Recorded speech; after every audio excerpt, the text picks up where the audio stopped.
क्रांतीसूर्य महात्मा ज्योतिराव फुले, राजश्री शाहू महाराज, विश्वरत्न भारतरत्न डॉक्टर बाबासाहेब आंबेडकर, राजमाता राष्ट्रमाता अहिल्यादेवी होळकर, राजमाता मा जिजाऊ, संत शिरोमणी सावता महाराज, संत भगवान बाबा, संत वामन भाऊ, संत बसवेश्वर, संत सेवालाल,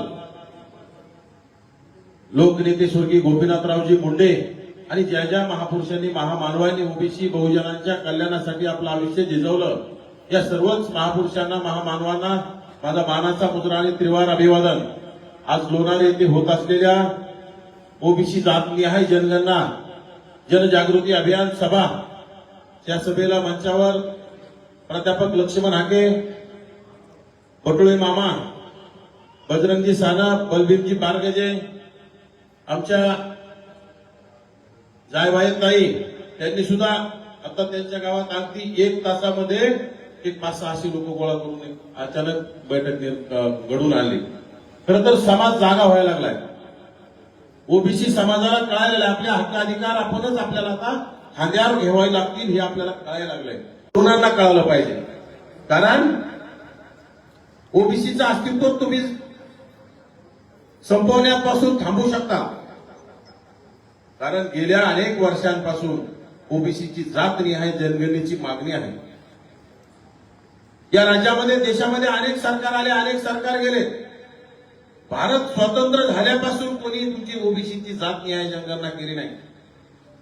कुत्र्याची जनगणना होते, मांजराची होती, गाढवाची होती, जनावरांची होती, परंतु जाणीवपूर्वक ओबीसी समाजाची त्या 18 पगड जातीतील 12 बलुतेदार, 18 अलुतेदार, 400च्या आसपास असणाऱ्या जाती त्या सगळ्या ओबीसी मध्ये आहेत. त्या ओबीसीची आकडेवारी जर समोर आले तर तुम्हाला तुमचे हक्क अधिकार कळतील. तुम्हाला कळण आपलं कोण, फरक कोण, आणि आपण या राज्यामध्ये किती आहोत, आपण या देशामध्ये किती आहोत, आणि आपल्याला काहीच मिळत नाही हे तुम्हाला कळण. म्हणून तुमची जाणीवपूर्वक जातनिहाय जनगणना प्रत्येक वेळी करू म्हणतायत आणि तोंडाला पानं पुसण्याचं काम करतायत.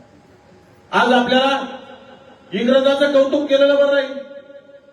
या अनेक भाजप आलं, सगळे आले, परंतु तुमची जनगणना कुणालाच करावीशी वाटली नाही.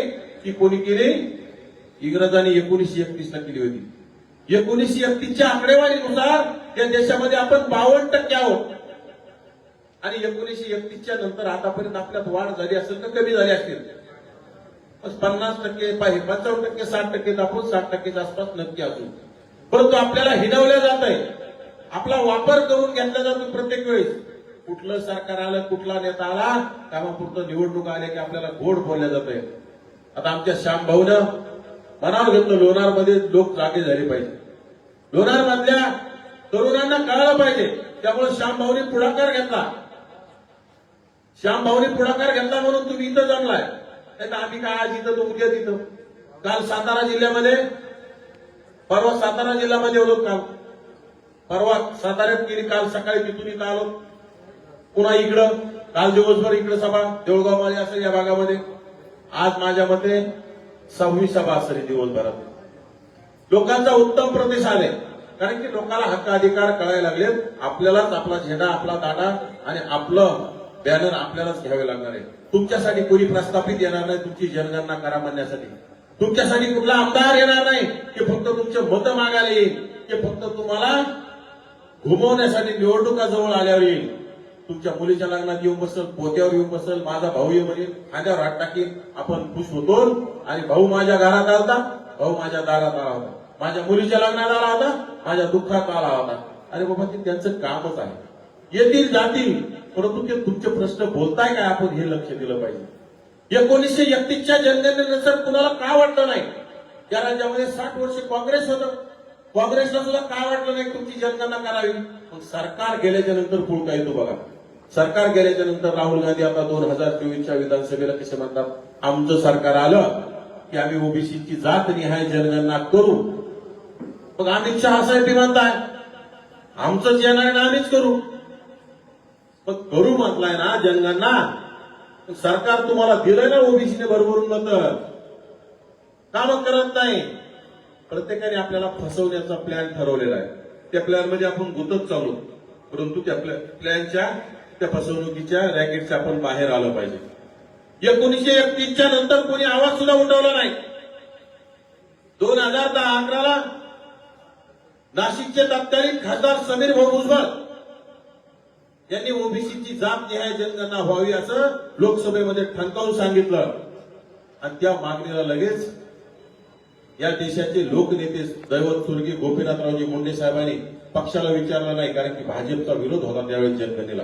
त्यांनी पक्षाला विचारला नाही. सुषमा स्वराज त्यावेळेस भाजपच्या अध्यक्ष होत्या, त्यांना विचारलं नाही, पक्षाच्या नेत्यांना विचारलं नाही, कोणाला विचारत नाही घेता समीर भाऊच्या मागणीला सभागृहात पाठिंबा दिला आणि फक्त पाठिंबाच दिला नाही, या देशातले सर्व बलाढ्य ओबीसीचे नेते, ज्यामध्ये लालू प्रसाद यादव असतील, शरद यादव असतील, रामविलास पासवान असतील आणि यांच्यासह शेकडो आमदार, हे खासदार, 100 पेक्षा जास्त खासदारांची मोठ बांधली आणि संसदेला, लोकसभेला घेराव घातला.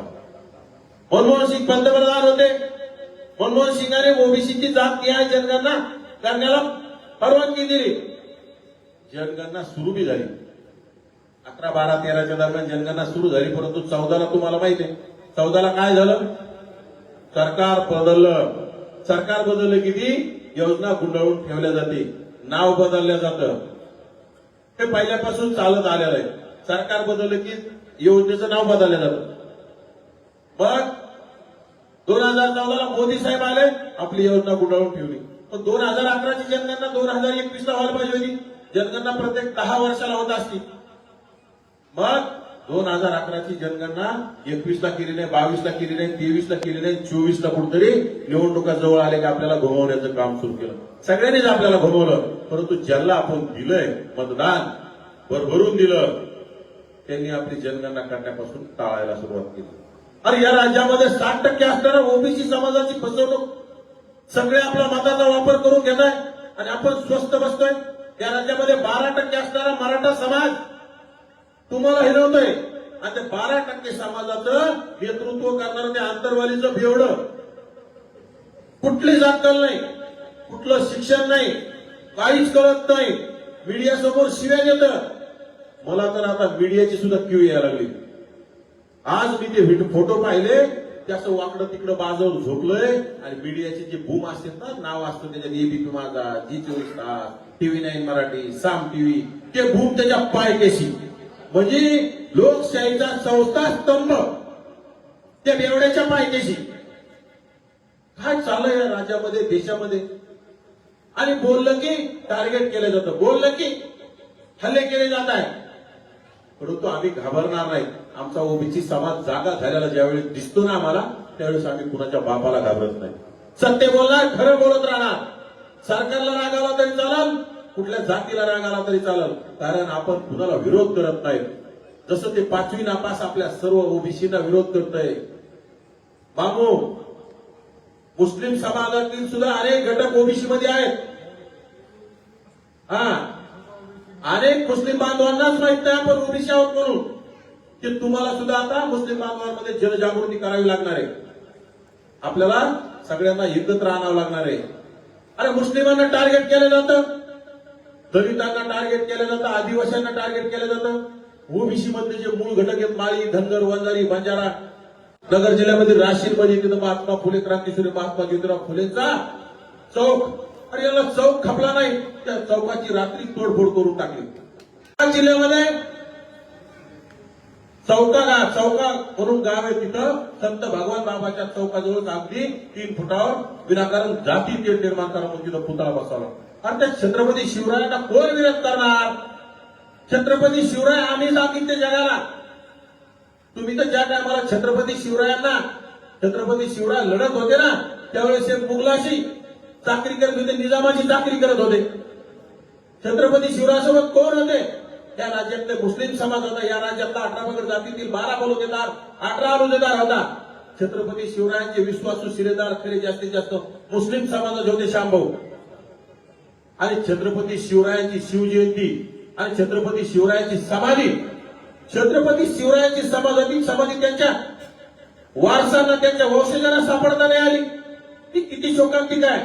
त्यांनी छत्रपती शिवरायांना कधी समोर येऊन दिले. फक्त छत्रपती शिवरायांनी कमवलेला मलिदा खाण्यात ते वारस मग्न होते. त्यावेळी माळी समाजातला महान क्रांतीसूर्य महात्मा ज्योतिराव फुले यांनी छत्रपती शिवरायांची रायगडावर जाऊन समाधी शोधली, काट्या कुपाट्या तोडल्या आणि पहिली शिवजयंती साजरी केली, याचा मला माळी म्हणून अभिमान आहे.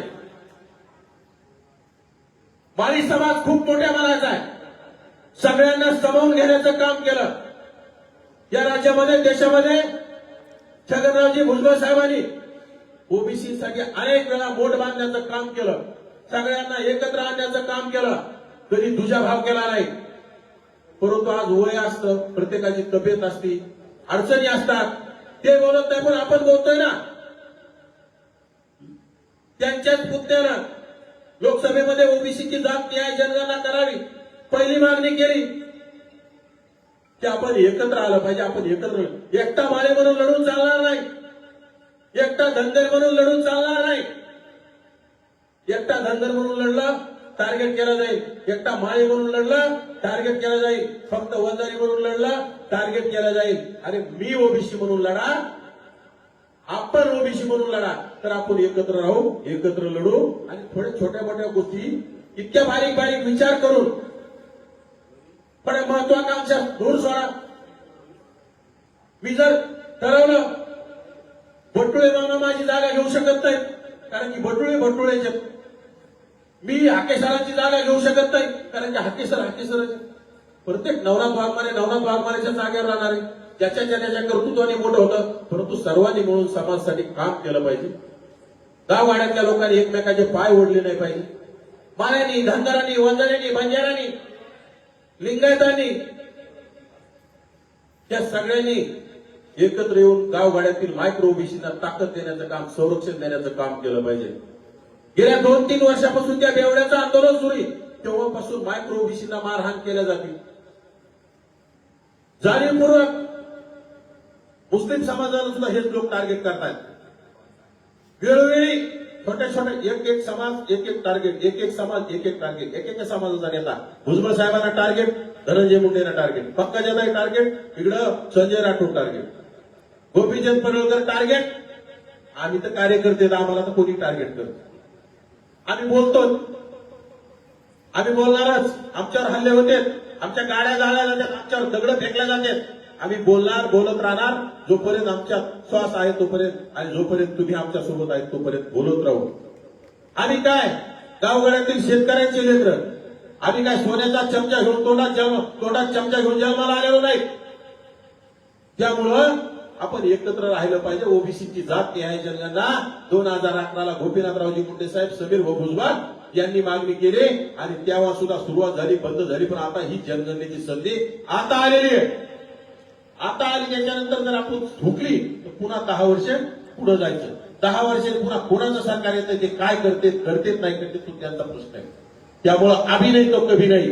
बटुळे मामाला बोलता बोलता कॉक्रोच जनता पार्टी काहीतरी म्हटलेले तुम्ही पाहिले. तरुणांना मला जाणीवपूर्वक सांगायचंय, कॉक्रोच जनता पार्टीचे प्लॅटफॉर्म फेसबुक, इंस्टा, ट्विटर, त्या पोरांनी कोण आहे, आपल्या हिंगोलीचा तरुण येतो, त्या पोरांनी सुरू केलं. फक्त काहीतरी समाजातली खद्दत, समाजातली रोष व्यक्त करण्यासाठी त्या राज्यातील याच्यातील लोकांनी त्या कॉक्रोच जनता पार्टी नावाच्या प्लॅटफॉर्मला इतकं भरभरून फॉलो केलं की माझ्या मते 3-4 कोटी लोकांनी त्याला फॉलो केलं. म्हणजे 8 दिवस इतकं चाललं की त्याला अक्षरशः माझ्या मते यंत्रणेची जाणीवपूर्वक बंद केलं, ते जास्त चर्चा होऊ लागली. म्हणून जर तुम्ही ठरवलं, प्रत्येकाकडे अँड्रॉइड फोन आहे, प्रत्येकाकडे माझ्या माता मावल्याकडे सुद्धा फोन आहे दादा, त्यांनी प्रत्येकाकडे ठरवलं पाहिजे. अरे गुरा जनावरांची तुम्ही जनगणना गणना करता, गुरा जनावरांना मोजता, आमची जात न्याय जनगणना का करत नाही? ओबीसीची जात न्याय केलीच पाहिजे. ही मागणी सोशल मीडियावर, इंस्टावर, फेसबुक जर तुम्ही सुरुवात केली, ट्विटरवर, तर नक्कीच राज्य सरकार, केंद्र सरकारला जाग येईल. कारण की सोशल मीडियाची ताकद मोठी, एकत्र येण्याची ताकद मोठी. आणि श्यामभाऊ सारख्या माणसाच्या आता आसपास, श्यामभाऊ या भागाचे नेते झाले, त्यांनी नगरसेवक आहेत, त्यांनी ठरवलं होतं गाववाड्यात जाऊन तुमच्या सरकारला सगळे 2-5 जण जाऊन जनजागृती करण्याचं काम, तालुका जागा करून मोठं व्यापक आंदोलन उभा करता येते. आणि तालुक्यात व्यापक आंदोलन जर तयार झाले ना, राज्य सरकार, केंद्र सरकार पळत जात न्याय जनगणना करण्याचा आदेश देईल, आपला कॉलम नसलेला कॉलम टाकण्याचा आदेश देईल. आणि ओबीसीची जात न्याय जनगणना जर झाली तर तुम्ही आम्ही किती आहोत, जिसकी जितनी संख्या भारी उसकी उतनी हिस्सेदारी. राजकारणात असेल, समाजकारणात असेल, नोकरीत असेल, शिक्षणात असेल, आणि शासनाच्या तिजोरीत असेल, तुमचे हक्क अधिकार त्याच्यातूनच मिळतात, परंतु तुमची आमची आकडेवारीच माहित नाही. त्याच्यामुळे नोकऱ्याचा मेळ लागाना, शिक्षणात आपल्याला शिष्यवृत्ती मिळणार, शिक्षणात सवलती मिळणार. ज्यांच्याकडे सगळं साखर कारखाने त्यांचे, दूध डेऱ्या त्यांच्यात, आमदार त्यांचेच, खासदार त्यांचेच, मुख्यमंत्री 29 पैकी 25-26 त्यांचेच झालेत, मंत्री त्यांचे जास्त आहेत. ज्याला आरक्षणाची गरजच नाही त्याला आरक्षण. अरे बाबा आम्ही नाही म्हणत नाही, गरीब मराठ्यांच्या लेकरांना आरक्षण मिळालं पाहिजे. शिक्षण आणि नोकरीमध्ये आरक्षणाला कोणी विरोध केला नाही, परंतु या 5वी नापासानं काय केलंय, शिक्षण आणि नोकरीच्या ऐवजी त्याचं फोकस कशावर आहे, तुमचं राजकीय अस्तित्व संपवायचं. तुमचा माणूस नगरसेवक झाला नाही पाहिजे, नगराध्यक्ष झाला नाही पाहिजे, तुमचा पंचायत समिती मेंबर नाही झाला पाहिजे, तुमचा माणूस जिल्हा परिषद मेंबर नाही, सगळ्या सरपंच ग्रामपंचायत सदस्य या सगळ्या गोष्टीपासून थांबवण्यासाठी मोठं षडयंत्र सुरू आहे. रातोरात कुटुंबींचे प्रमाणपत्र वाटप सुरू आहे. हाताने खाडाखुड केलेलं मराठा नाव असलं तर त्याच्यावर कुटुंबी येतात, लगेच तिकडे प्रशासनाकडे ताकद करतात, दादागिरी करतात आणि कुटुंबी प्रमाणपत्र काढतात. जात पडताळणी समितीकडे नाही टिकलं की त्या जात पडताळणी समितीवर सुद्धा प्रेशर आणण्याचं काम सुरू आहे. आणि खरं तर हे जरांगेचं हे उन्हात बसण्याचं नाटक सुरू आहे ना, हे फक्त जात पडताळणी समितीवर प्रेशर आणण्यासाठी चाललेलं नौटंकी राजकारण आहे. ते राज्य सरकारमधल्या लोकांनीच घडून आणलेलं आहे. तुम्हाला चांगलं माहित आहे, राज्य सरकारमधल्या लोकांना ज्यावेळेस प्रस्थापितांना स्वतःचा मुख्यमंत्री नसतो, मराठ्यांचा मुख्यमंत्री जर नसला ना, यांना झोप येत नाही. मग यांनी काहीतरी षडयंत्र करायचं आणि स्वतःला मुख्यमंत्री पदाच्या खुर्चीवर जाण्याचं स्वप्न पाहताय.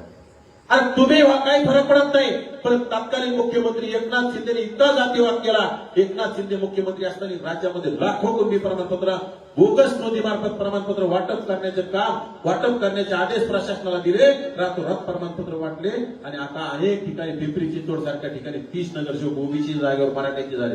पुणे महानगरपालिकेमध्ये 31 नगरसेवक ओबीसीच्या जागेवर मराठ्यांचे झाले. अनेक जिल्हा परिषद अध्यक्षपद हिसकावून घेतलेत, पंचायत समितीचे सभापतीपद हिसकावून घेतलेत, नगराध्यक्ष पद गेलेत. परभणीमध्ये आपल्या जवळ परभणीमध्ये 11 का 12 जागा आहेत राखीव ओबीसीच्या, त्याच्यापैकी 8 जिल्हा परिषद सदस्य मराठ्यांचे ओबीसीच्या जागेवर झाले. तुमच्या 8 खाल्ल्या जागा. मग तुमचा माणूस सभागृहात नसाल तर तुमच्या हक्क अधिकारासाठी कोण लढणार? तुमचे माणसं सभागृहात असले पाहिजे, तुमचे माणसं तुमच्यासाठी बोलले पाहिजे. त्यासाठी आपल्याला आपले माणसं तयार करावं लागतील. आणि जनगणना झाल्याच्या नंतर तुम्ही सांगा मला आकडेवारी, माळी, धनगर, वंजारी, बंजारा, लिंगायत जाऊ द्या हो, तुम्ही जर ओबीसी मधला सुतार एका तालुक्यात कमीत कमी 1000 तर मतदान असेल का नाही? लोहार 1000, घिसाडी 1000, कुंभार 1000, जास्त धरायचं नाही. अशा जर 100 जाती तुम्हाला सहज सापडतात. 1 लाख मतदान अशा मायक्रोच व्हायला 1 लाखापेक्षा जास्त. आणि या प्रमुख जातीचे 25-30 हजार मतदान एका मतदारसंघात. तुम्ही 2, 2.5, 3 लाखापर्यंत एका मतदारसंघामध्ये, तालुक्यामध्ये. आणि आपल्याला काय सांगितलं, तुमचं काहीच खरं नाही. या वंजाऱ्याला माळ्याच्या विरोधात लढवायचं, माळ्याला धनगराच्या विरोधात लढवायचं, धनगराला बंजाऱ्याच्या विरोधात लढवायचं, भांडण लावायचे. आणि यांनी पोळी भाजून घेण्याचं काम केलंय. पोळी भाजून द्यायची नाही. आता आपला कोणाला विरोध नाही, आमचा हक्क अधिकार मागतोय. आमची आकडेवारी मोठी आहे, आम्ही 60% आहोत. आणि तुम्ही 12% असून जर तुम्ही 50% म्हणत असाल, तुम्ही 12% या राज्यामध्ये. आणि तुमचं ते बेवडं काय म्हणतं, या राज्याची टोटल लोकसंख्या 12 कोटी होतं, आम्ही 1 ते 6 कोटी. मग तुम्ही 6 कोटी म्हणजे तुम्ही 50% 12% झाले कसे? खोटं बोलायचं, पण रेटून बोलायचं. त्यामुळे आपल्याला काही खोटं बोलायची गरज नाही, आपल्याला फक्त खरं बोलायचं आणि रेटून बोलायचं. खरंच रेटून बोललं ना, येणाऱ्या काळात त्याचा आवाज पुढे येणार नाही. येणाऱ्या काळात आपल्यावरती अन्याय करणार आहे. आपण एकत्र राहूया, एकत्र लढूया आणि येणाऱ्या काळात आपली ताकद दाखवून देऊया. आपले माणसं निवडून देण्याचं काम येणाऱ्या काळात केलं पाहिजे. आणि खरं तर ही जनगणनेसाठी, जनगणना सगळ्याचं मूळ आहे. जनगणना झाल्याच्या नंतर सगळ्या गोष्टी व्यवस्थित होतील. जनगणना झाल्याच्या नंतर तुमचे हक्क अधिकार मिळतील, तुमचा वाटा तुम्हाला मिळेल, तुमच्या नोकऱ्या तुम्हाला मिळतील. येणाऱ्या काळात जनगणना झाल्याच्या नंतर मंडल आयोग जर 100% लागू झाला तर ओबीसीसाठी सुद्धा मतदारसंघ राखीव होतील. ज्याप्रमाणे आता एससी आणि एसटीला राखीव मतदारसंघ आहे, ते जर मतदारसंघ राखीव झाले, तुमच्या हक्काचे आमदार, हक्काचे खासदार वाढतील. आणि ज्या ठिकाणी निवडून येतील तर ती येणारच आहेत. परंतु जिथं आपले निवडून येतात तिथं आपल्याला राखीव जागा सुटल्या ना, मग तुमचा मुख्यमंत्री झाल्याशिवाय राहणार नाही. कारण ज्यांची जास्त संख्या आहे त्यांचा मुख्यमंत्री झाला पाहिजे. नाही तर चाललंच आहे, ये रे माझ्या मागल्या निवडणुका आले की आधे इधर जाओ आधे उधर जाओ, बाकी सब